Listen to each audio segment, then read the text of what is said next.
everybody, this is Tracy here with another edition of View from Tracy's Point, and we are here for another recap chat.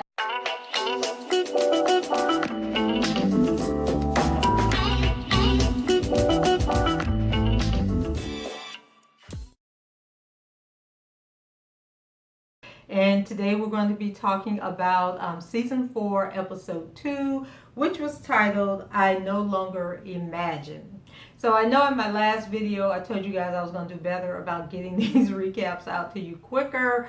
But after I watched my recap that I did, I got to thinking, I think I'm forgetting something. And so after watching episode 2 and then episode 3, I said, you know what, I need to go back to season 3 because I obviously missed some things. And so I had to check out the season finale, and I think I kind of like tuned out on the season finale because I thought it was kind of boring. And so I may have missed a few things from that episode that were critical to the recap that I did for episode 1 of season 4. And if you guys hear a bunch of noise in the background, there's like a bad thunderstorm coming like overhead. Well, it's approaching and it's getting closer, so if you hear thunder or anything or the lights flickering, it's because it is a storm outside. So let's go ahead and get into episode 2 of Queen Sugar. So if you've been following my recaps, you know I don't go like through the episode. I group the characters' storyline together and everything that happened with that character all together. So if it seems like I'm, telling the story out of order, it's because I just like to focus on one character, then move on to the next character. So the first character that we're going to talk about in this episode was Ralph Angel. So if you remember when episode 1 ended, Charlie had called Ralph Angel and told him, whatever he do, don't read that book. Okay, wait for her to get there. And of course, that was just a sign for Ralph Angel to jump up and grab that manuscript and start reading it. So Charlie arrives, and it's apparent that Ralph Angel has read the book, and so he's sad and he's angry, about Nova writing about Blue and the whole paternity test and his struggles, going to prison and everything. And so Nova was dead wrong to put that in there, because that was just something that was so personal. Well, I mean, I guess everything in the book was so personal that she really should have talked to people. And I know someone, I think her name is Ann Huff, Ann Huff, I think was the YouTube subscriber that commented. And, she was saying that Nova should, have asked permission to use the stories. And so I was pointing out to her that, in the real world, you would ask for permission, but in reality, if Nova had gone to Ralph Angel and asked if he could tell the story, he would have told her hell no, she couldn't tell that story. And then we know that Ralph Angel is so bullheaded that even if Nova had explained why she was doing it, given her point of view of why she thought it was important, Ralph Angel still would not have wanted her to share that information because he himself isn't ready to share that information. So Charlie tells him that, she has a plan to stop Nova's book from coming out, and that she's also going to have everyone confront Nova about what she did, and putting their personal business in the book. But Ralph Angel, he's so angry and mad that, he just can't even respond to Charlie. And so Charlie, called her lawyer and said she needed her to do the cease and desist order on the book. And I can't remember if I pointed this out in the recap of episode 1, but basically you can't do a cease and desist on a book. So the courts normally rule that the book has to first come out and then show that what was in the book wasn't true, or that it was defamatory, it hurt your image or your character, before a court will make a person stop printing a book. And it's very rare that a court will rule against someone who published a book. And so I don't know how far Charlie thinks she's going to get with that, but the chances of her stopping Nova's book is slim to none. And then also against Charlie, that's working in Charlie's favor in terms of how the courts look at this type of thing is that Charlie is a public figure. And so if Charlie was a private citizen that nobody knew who she was, then she may have the opportunity to say that it was an invasion of privacy, it was defamatory and all of that. But because she is a public figure, she, people can write about her and talk about her life because it's public knowledge. Now, Aunt Vi and Ralph, Ralph Angel, they may have a case against Nova, but Charlie would not have a case against her. So Ralph Angel still reeling from reading the book. And so Blue comes up, and so they're interacting with each other, and Blue tells him that he has that look on his face that something is wrong. And so even Blue can tell that something's going on. So Ralph Angel lets him know that no matter what anyone tells him or whatever he hears, that he loves Blue and nothing in the world can change that. So Nova's at home, and she's getting ready for some people to come over when Ralph Angel stops by. And of course he is pissed off to the highest level of festivity, okay? And so despite Nova telling him that his story will help so many people, Ralph Angel is not hearing it and lets Nova know that he is not her research project. And so Nova apologizes and offers to sit down with Ralph Angel with him so that he can tell Blue that he's not the biological father. But Ralph Angel is not hearing this, okay? He was like, are you crazy? And so he gets all upset, and he knocked over, Nova has some pictures on a little table, and he knocks the pictures over, breaks the frames and everything. So as he's standing there, staring Nova down, somebody knocks at the door. Nova goes and opens the door, and it is, I don't know if it's her agent or her publicist, who the black lady, well, she's not even a black lady, she's mixed, I think. But so they come in, and they're going to set up because they're getting ready, Nova ready to do, I think, a photo shoot or something. And so she stops and she speaks to Ralph Angel, and she tells Ralph Angel, oh, you're the famous Ralph Angel. Your story was so moving. I cried when I read it.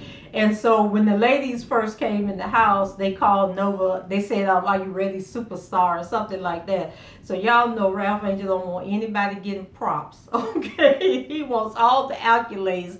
So if he was on 10 when they rolled up in there, when they made that superstar comment, he went up to 50, okay? Because he was like, okay, you done told all my business. Now you talking about I got to go tell my son that I'm not his dad. And then they treating you like you a celebrity, like, like my story, I'm a specimen, and I gave them the results that they wanted. So Ralph Angel, he got mad, and he told Nova, don't she ever go near his son again. And no, he said, don't ever go near my son again, superstar. And then he stormed out of the house, and so Nova was standing there like, what the hell? So over at the, it's not the High Yellow anymore, Vi's Prized Pies and Diner. Aunt Vi catches Hollywood in her office, but she doesn't catch him reading the copy of the book because he kind of like hid it. And she had went in there basically to be like, there's work to be doing out there. Why are you in this office doing inventory? And so he was like, I'm sorry, I got caught up. I'll be out there. So then in a later scene, Charlie meets with Hollywood and Ralph Angel at the diner. And so they hovering together, talking, trying to figure out how they're going to deal with Nova and this book, and whether or not they should let Aunt Vi read the book. Aunt Vi came over and was like, well, what's going on? What y'all talking? Y'all look serious.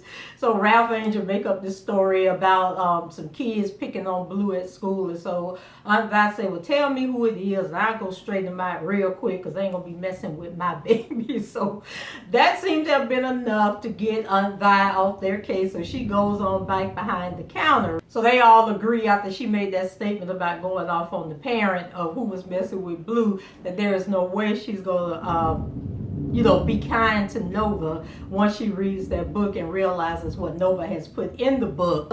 So Ralph Angel says that, he has to go and get Blue. And so then Hollywood tells Charlie that Nova wrote about the night that he and Aunt Vi, remember from season 1 where they tell the story about Darla being in the Crike house and how dirty and nasty everything was, and then that's how Vi got custody of Blue. So Nova them put all that in the book. So they're scared that, you know, how is Darla going to receive this? Like, Nova book is just impacting everybody. So Ralph Angel takes Blue to a friend of his birthday party, and so they run into, remember the black lady and her little girl that was at like the little church festival or whatever. So they run into them, and Blue's like, oh, you know, whatever the friend's name is, who party it was, and the little girl was like, yeah. So they run off to play, you know, to participate in the party. So then Ralph Angel and the girl's mom decide, oh, well, we got some free time, so let's go, you know, walk in the mall. So I guess this game room or whatever was at the mall. And so she also tells Ralph Angel that the daughter had asked her, you know, could we do a play date with Blue? And so we're cheering and rooting, okay, that Ralph Angel and this lady are going to hit it off. So at the mall, Ralph Angel and Lord, I don't even know. I need to look up and see what the lady name was, because we know the girl name is like Jai or Ju or something like that. But I never did catch what the lady's name is. But they're in the mall and they're walking around and they're talking and having a good time and, you know, getting to know each other. And they actually went and did a, you know, they had little 2 massage chairs in the mall. So they sat down in the massage chairs, and Ralph Angel let her know that that was the first massage he had ever had before. And she was looking at him like, what? And so, you know, he said he enjoyed it and wanted to know if they could do it again. And she was like, the massage? And so he was like, no, you know, can we hang out together without the kids? Let's do something special. So we got our fingers crossed that she might be the one for Ralph Angel. And then I got to thinking, because y'all know, if y'all follow my reviews, that I still believe that Ralph Angel from that first episode is going to come back and hunt him when he robbed that store. So I'm wondering if we're going to have sort of like, what was that show with that movie with Idris Elba and was it Gabrielle Union, where he had all them kids, daddy's girls or something like that, where she had to go and get him out of jail. So maybe Ju's mama gonna have to get Ralph Angel out of jail when the people come for him. So then we go over to Darla. So you guys remember Darla had asked Ralph Angel if he could switch dates or take on the extra day to watch Blue because she had a date. Well, Darla is on her date, and so she's having lunch and coffee with this guy. Turns out that he's one of the sponsors in the drug treatment program, and he's been clean for about 5 years. And I'm like, okay, why are they gonna give Darla a man that is a recovering addict? Like, but then it may work out, because when Darla reads Nova's book, she might slip and need recovery again, and then maybe he'll be her sponsor. But anyway, he's asking Darla to consider being a sponsor, but Darla say that she doesn't think she's ready to take on that responsibility. Like, she's feeling stronger and better, but she's not sure if that is something she wants to do. And so later that night, Darla, so it was like in the daytime when they were on the date, but then the next scene we have with Darla, she is on the porch with the guy, and it looked like it's nighttime. And so, you know, they're saying their goodbyes and about to kiss, and then around on the side of the house, Ralph Angel walks up. So he's standing there and he's watching and he's looking. So then finally the guy leaves, and so Darla and Ralph Angel, you know, they end up talking briefly, and Darla basically he tells Darla he met this lady. And Darla is basically like, she doesn't want them to talk about who they're dating, because she don't think she could handle hearing about Ralph Angel and the women that are in his life. And so it's apparent that Darla still wants Ralph Angel, still has hopes that they'll have a relationship together. So we don't know how this is going to work out with Ju Mama and Ralph Angel seem to be feeling her, and then Darla might get into her feelings, and then if Darla relapse because of Nova's book, then, you know, Ralph Angel's going to be there for Darla. So I don't know, it's a whole lot of possibilities for some tension coming up in this season. So then we go over to Micah. So in my recap of episode 1, I said that Micah had spent the summer with Davis in LA, but that was not the case. We find out that Charlie actually sent Micah to Europe, and he's been in Paris and touring Europe and everything, and just becoming radicalized and power to the people. So Charlie's at the airport to pick him up, and Michael come walking up, and Michael got some dreadlocks, and Michael got facial hair, and he is really feeling himself. And then these little white girls walk up, and they're like, "Oh, Michael West," they want to take his picture, so he's like a celebrity and everything. And Charlie just looking like, what is this monster we done created? So Michael, so while Charlie and Michael are talking, because it was something about the valet taking a long time to bring the car up or something like that. Oh, and then we found out that Michael had missed his connection. So when he flew into New York, but he missed his connecting flight. So Davis hired a private plane to pick him up and bring him back to New Orleans or wherever he landed at. So while they're talking, Nova calls, and so of course Charlie is kind of like, what this helper want, so Micah's like, yeah, Aunt Nova, blah, blah, blah. And so Charlie, she gets up to walk away. No, actually, Micah told her that Nova wanted to talk to her, but Charlie said, oh, I got to go. The guys are here, I guess the valet people. So she got up and walked off. So I don't know how in the world they're going to deal with the whole Micah, because, Micah loved himself some Aunt Nova. So that's going to be a whole other issue with Charlie and Nova. So when Micah gets home and gets settled, he wants to go meet his friends. And so we find out that the one boy that ended up taking the rap for the fire and everything, that he can only be visited by his parents, so they aren't able to go and visit him wherever he's at. And he might have been on was he on house arrest? I can't remember, but I know whatever is part of his sentencing, he can't see his friends or anything. And so while they're talking and he's telling them about Paris and everything, Kiki pulls up, and so they all kissing and carrying on. So I was like, all right now, Micah.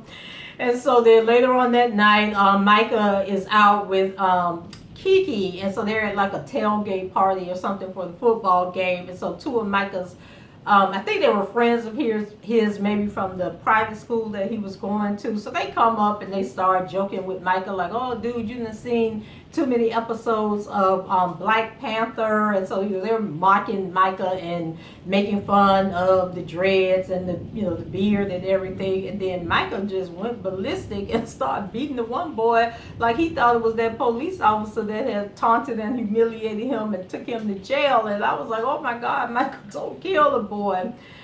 So Michael go to Nova's, and so Nova's nursing his wounds and taping him and bandaging him all up. And so she's impressed by everything he learned while he was in Paris, and he was thanking her for the hookup and everything. And so then she gives him a signed copy of her book. And so that's, and I know when you did wrong giving Michael that book without Charlie's permission, but it just plays into how selfish and self-centered that Nova is, that she would give Michael that book without first consulting Charlie. Then we go over to Charlie.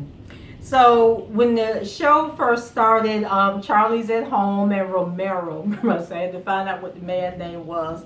So they're talking and bonding and spending time together. So they start talking about that book. And so Charlie telling him about she done called her lawyer. She gonna put a stop to that book. And so Romero was looking at her like, okay, I understand that you're upset, but maybe taking legal action is not a good idea, because then you're going to bring more attention to the book. And so basically that's what happens when people try to sue people about their book. It gets in the media, it piques the interest of people who otherwise weren't going to buy the book, and then they go out and buy the book, and you increase the sales of the book. And so then, he has a serious conversation with Charlie, and he asks Charlie, like, is everything in the book a lie? Like, so it's got to be true.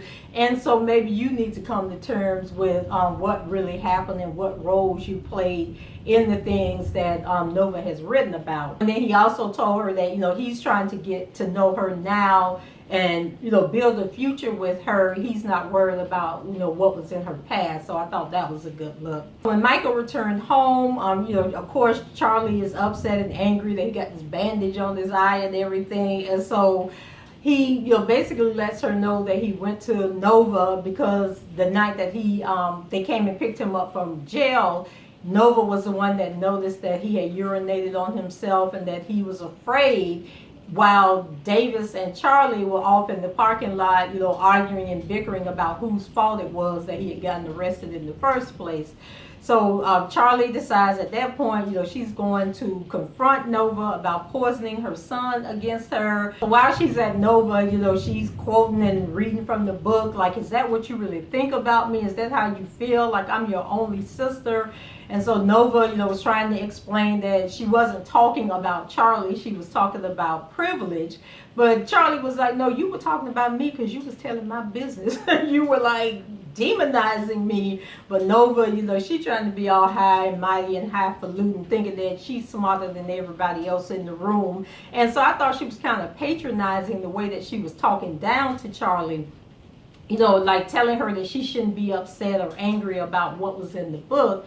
And so Charlie was like, you wrote 300 pages telling the world about how much you hate your sister. And so the two of them kind of like just went back and forth. And I think Nova said you and Davis represent about the insidious nature of rape culture. So Nova was just basically trying to validate herself and why she is right in telling the story, and basically that Charlie needs to get over it. Then Charlie responds, by screaming at Nova and telling her to stop with her book thing. It's like, because really when Nova is responding to people, it's like she has these talking points and these bullet points that she's written down and memorized, like, this is what I'm going to say if somebody says this, like, like if she's on an interview with somebody and these are the possible topics that could come up and this is how you are to respond to those people. That's how Nova is acting. So Charlie pleads with Nova to stop the release of the book before Micah reads it, and Nova says that it's too late. And actually this scene actually happened before Micah came home with the book. So this is like one of the dangers of telling the story by the character. And so anyway, when Charlie was leaving, she saw the picture on the floor, because remember when Ralph Angel knocked the frames over and it broke, and then Nova cleaned up the glass and put the picture back on the little table that it was on, and she just leaned it up against some other photos. So Charlie kept looking down at the photo and she was arguing with Nova, and then when she got ready to walk out, she stopped and she picked the picture up and she ripped the picture up and threw it. I was like, dang, Nova, you don't have no friends, girl. Like, everybody in St. Joe gonna be happy to read your little book, girl, but the people that you need the most, they ain't gonna be there for you. So then we move over to Aunt Vi.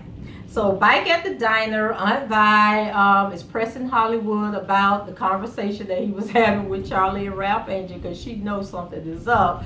But Hollywood, stick to the story, saying that we was just talking. It wasn't nothing serious. And so when the diner closes, Aunt Vi finds the manuscript. Lord have mercy. So while she thinks it's just about Ernest, Hollywood have let her know, no, it's about more than Ernest. Like, Vi, you won't take some time and read that book and digest what it's saying, because Nova done told everybody business in that book. So then Aunt Vi finally gets up the nerve to open the book up and start reading it. And so she gets upset when she reads the passage about her and her abusive relationship with Jimmy Dale. And so she was like, Nova, no, I can't believe this girl put this in this book. So Nova's cleaning up when she calls somebody. So back at Nova's house, she's cleaning up and the glass and everything. Everybody coming in her house tearing up stuff. And so she gets on the phone and she's asking somebody, are they free to talk? So I thought she was calling Dr. Dubois, because at this moment, he's probably the only person that can really understand what Nova is going through. So I don't know if he gonna come back in the picture. Or maybe she called Calvin, because everybody want to know if Calvin is in this book. Like, she gonna tell how she was having this affair with this white man in this book. So then in the next scene with Nova, she meets with her friend. Remember the guy that has like all the piercings and the tattoos and stuff on his face? The one that used to sell the drugs for her. So they're sitting out there talking, and so I can't believe that he's the one that she called on the phone, but maybe it was, and then maybe eventually they will hook up. Because remember when Nova, the whole scene with the people in the barbershop, and they were trying to help her with the protest and pretty much checking her and telling her about herself. He was one of the people that we were like, why Nova never hooked up with him? Like, he seemed to have common sense, and they got weed in common. I don't know why she won't go with him. But anyway, Nova goes on and she has a conversation with her agent, publicist, whoever that lady is, and asks her if she can delay the book, but the lady lets her know that the book has already gone to press, and that, you know, is sorry that her family's having a hard time dealing with the book, but this happens, and, you know, everything will be okay once the book comes out. So we saved the best part for last. So throughout the whole show, we got this man that they keep going through, and it was so obvious that the man was Jimmy Dale, that Jimmy Dale has returned. And so he's like, stops at this side of the road grill and buy some food. He's sweet talking the lady that was selling the food. Then and I think before that, there was a lady, an older lady, broke down on the side of the road. He stopped and helped her, let her know he on his way to St. Joe to see a friend. Then he shows up at the hotel. And child, this was an old hotel, because they still remember when you walk up to the counter and ding the bell. It was one of them kind of hotels. And so he talked to the lady. He was like, I think I got kind of turned around. Like, I'm looking for the diner. It was called the High Yellow. And the lady said, oh no, it's now Vice, Prize, Pies, and Diner now. And he was like, Vice, Prize, Pies, and Diners. He said, yeah, that's it. So, child. Jimmy Dale, what you up to? So guys, that's it for me. Let me know what you thought about this episode. Leave your comments below, rate the video, and subscribe to the channel if you haven't done so already. And until the next time, I shall talk to you guys later. Bye-bye.